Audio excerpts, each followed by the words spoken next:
Subscribe करें हमारे YouTube channel साधना gold को और पाएं वीडियोस सबसे पहले। बेल आइकन दबाना ना भूलें।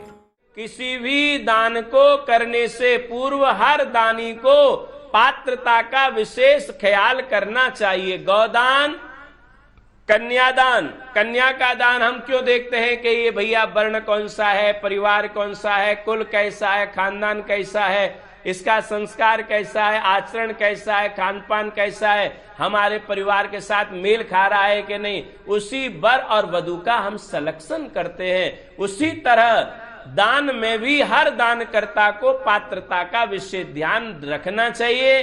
अगर पात्र को दान न देकर आप कुपात्र को दान करेंगे तो विश्वास कर लेना आपका नाश निश्चित होगा, कोई रोक नहीं सकता। जैसे मैंने गधे और गाय का उदाहरण दिया, अब तो दोनों ही भगवान के स्वरूप है। गाय को खिलाया तो गाय नाचती है, पर गधे को खिलाया तो लोटपोट हो जाता है। मैंने प्रैक्टिकली किया इस बात को। आपको मेरी बात पे यकीन नहीं है तो आप भी कर सकते हो। मैं जो बोलता हूं उसी को मैं कहने का प्रयास करता हूं, जो मैंने कहीं ना कहीं डाउट होता है उसका मैं अनुभव खुद लेता हूं।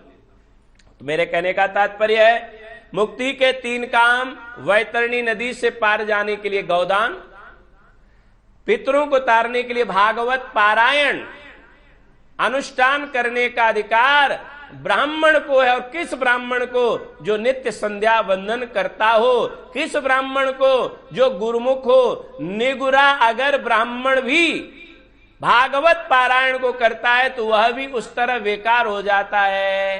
कैसे? कहते निगुरा व्यक्ति कहीं बैठ जाता है, भूमि भी अशुद्ध हो जाती है। ऐसे निगुरा व्यक्ति ब्राह्मण भी क्यों नहीं है, मन उसका गुरु नहीं है और निगुरा है, वो अगर पाठ करता है, पूजन करता है, हवन करता है, सत्कर्म कराता है, उसके द्वारा कराया गया कार्य भी निष्फल।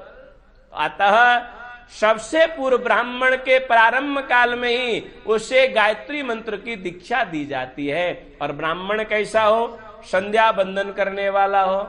अगर 3 काल करना चाहिए, 3 काल न करे तो 2 तो काल कर ही ले। 2 काल भी न करे तो 1 काल भी ब्राह्मण को संध्या बंदन हवन इत्यादि करना चाहिए। उसी ब्राह्मण के द्वारा यज्ञादिक पूजन, सत्यनारायण व्रत, कथा, हवन आदि जो कार्य हम करते हैं उसका फल प्राप्त होता है। परंतु जो ब्राह्मण संध्या बंदन नहीं करता है और जो ब्राह्मण नहीं है, जो द्विज नहीं है, द्विजाति संस्कार नहीं हुआ है, उसके माध्यम से भी आप पुण्य सत्कर्म कराते हैं तो वह उसका विफल निष्फल हो जाता है। अगर आपने पूजा कराया, पाठ कराया, हवन कराया, दान कराया, इसका फल नहीं मिला, इसका मतलब है कि वह सही पात्र में नहीं गया। कन्यादान, गौदान, ब्राह्मण दान, इनमें हमेशा पात्रता का ध्यान रखना चाहिए। श्रीमद् भागवत कथा किससे कराएं? जो ब्राह्मण है, वैष्णव है, सन्यासी है, विरक्त है, साधु है, तीर्थवासी इनमें से कोई नहीं है तो उसके मुख से कभी भागवत पारायण अनुष्ठान न करना चाहिए और ना करवाना चाहिए। यह देखो कि जितना जो व्यासपीठ पर आसीन हो रहा है वह गुरुमुख है कि नहीं। आज सबसे बड़ी वेदना है कि पहले तो 90% गुरुमुख नहीं है।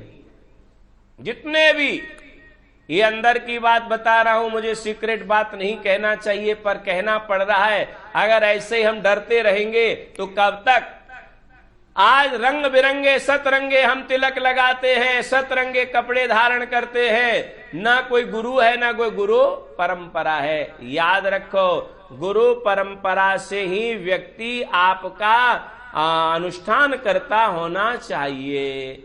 और जब भी पारायण हो, जिस कामना को लेकर हो, उस कामना के साथ उस भागवत में संपुट लगना चाहिए। पूर्व के प्रसंग में मैं बता चुका हूं, सामान्य भागवत पाठ करने के लिए 6 घंटे लगते।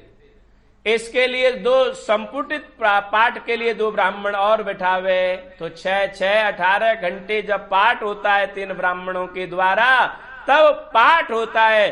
अब आप सच बताओ, जितने बड़े बड़े अनुष्ठान हो रहे हैं, क्या 18 घंटे वहां पाठ होता है एक ब्राह्मण के द्वारा? उत्तर होगा नहीं। जब पूरा पाठ हुआ नहीं तो पूरा फल कहां से मिलेगा? तो मेरा जो आह्वान है आप सबके लिए है, पूरा लो और पूरा दो। पूरी माप होनी चाहिए ना। पेट्रोल पंप से आप डीजल लेते तो वहां पर लीटर रखा रहता है, अगर कम है तो बताएं, मापें। उसी तरह मैं यजमानों के लिए आह्वान कर रहा हूं, जो ब्राह्मण है या सत्कर्म करने वाला है, पूरा कर्म नहीं करता है, तो ऐसे व्यक्तियों का विरोध करें, चाहे मैं ही क्यों नहीं हूं। सबसे पहले मेरा विरोध करो। हम पूरा करें, पूरा पाएं, पूरा दें और पूरा लें। कंजूसी क्यों भाई? भेदभाव क्यों? पक्षपात क्यों? सीना चोरी क्यों?